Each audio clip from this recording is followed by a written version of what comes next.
जय हिंद दोस्तों, welcome to world defence affair channel.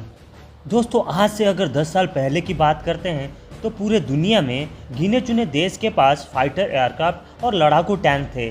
अगर हम स्टील्थ एयरक्राफ्ट की बात करते हैं तो पूरा दुनिया में सिर्फ अमेरिका के पास एक ही स्टील्थ एयरक्राफ्ट था। नए टेक्नोलॉजी की शेयरिंग्स और डिफेंस की इंपोर्ट और एक्सपोर्ट की ओपन मार्केट की बजाय आज के समय दुनिया की कई देशों के पास लेटेस्ट टेक्नोलॉजी के टैंक्स और एयरक्राफ्ट काफ़ी संख्या में बना लिए हैं। दोस्तों, आज की वीडियो में हम डिस्कस करेंगे भारत के द्वारा डिजाइन किया गया लाइट जोरावर बैटल टैंक। दोस्तों, इससे पहले आप इस लाइट जोरावर टैंक के बारे में कई बार सुना होगा। आज के समय भारत को इस टैंक की इमरजेंसी रिक्वायरमेंट क्यों पड़ गई? क्यों भारत इस टैंक की डेवलपमेंट जल्द से जल्द करना चाहता है? फिलहाल भारत के पास अर्जुन, T-72 और T-90 जैसे लड़ाकू टैंक होते हुए भी भारत को इस जोरावर टैंक की ज़रूरत क्यों पड़ गया है? भारत इस टैंक की करीबन 700 यूनिट ऑलरेडी ऑर्डर कर चुका है।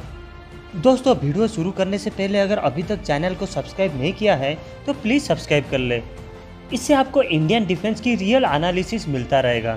दोस्तों, जैसे कि आपको पता है, मई 2020 से भारत और चीन के बीच में काफ़ी तनाव बना हुआ है। पूरे लद्दाख सेक्टर में दोनों देश की सेना आमने सामने खड़े हैं। किसी भी देश की सेनाओं को आमने सामने की लड़ाई में टैंक और आर्टिलरी गन की ज़रूरत काफ़ी महत्वपूर्ण है। भारत के पास लगभग 6000 मीडियम और हेवी कैटेगरी का लड़ाकू टैंक है। भारत के अर्जुन टैंक, जो कि हेवी कैटेगरी में आता है, जिसका वजन लगभग 58 टन है। रशिया की बना हुआ T-72 और T-90 मीडियम कैटेगरी का बैटल टैंक है, जिसका वजन लगभग 47 टन है। भारत के इस हेवी और मीडियम कैटेगरी के टैंक लद्दाख जैसे हाई अल्टीट्यूड एरिया में चाइना के खिलाफ लड़ने के सक्षम नहीं बन पा रहा है, क्योंकि इन टैंकों की डिजाइन प्लेन और डेजर्ट के लिए स्पेशली बनाया गया है। लद्दाख जैसा हाई अल्टीट्यूड में ऑक्सीजन की कम होने के कारण इन टैंकों की फायर पावर कम हो जाता है, और इन टैंकों की हैवी वजन के कारण इन टैंक को एक जगह से दूसरे जगह को मोबिलाइज करने में काफ़ी मुश्किलियाँ पड़ जाता है।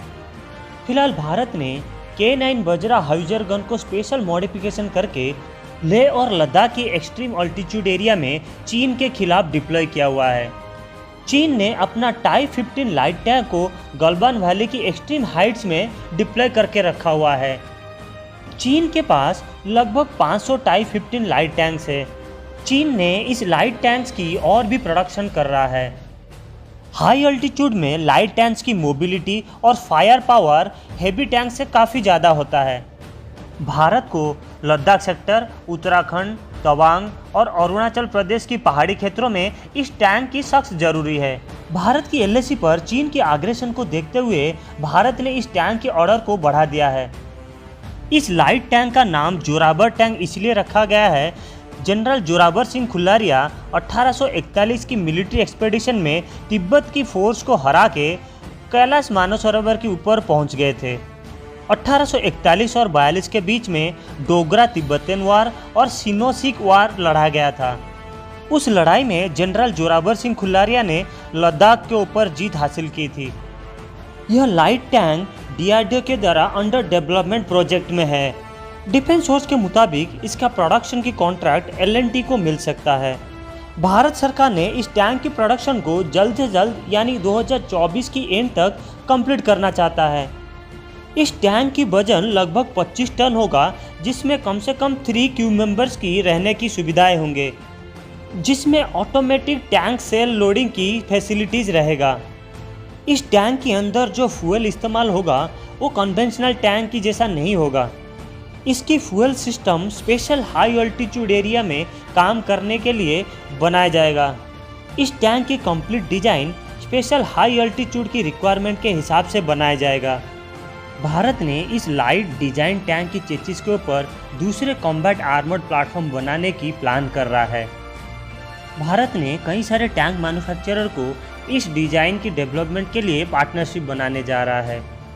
ये उम्मीद किया जा रहा है कि 2024 को इस टैंक की प्रोडक्शन का काम शुरू हो जाएगा। दोस्तों, अभी तक अगर चैनल को सब्सक्राइब नहीं किया है तो ज़रूर सब्सक्राइब कर लें। दोस्तों, आज की वीडियो में बस इतना ही। फिर मिलेंगे एक अगले एनालिसिस पे। जय हिंद।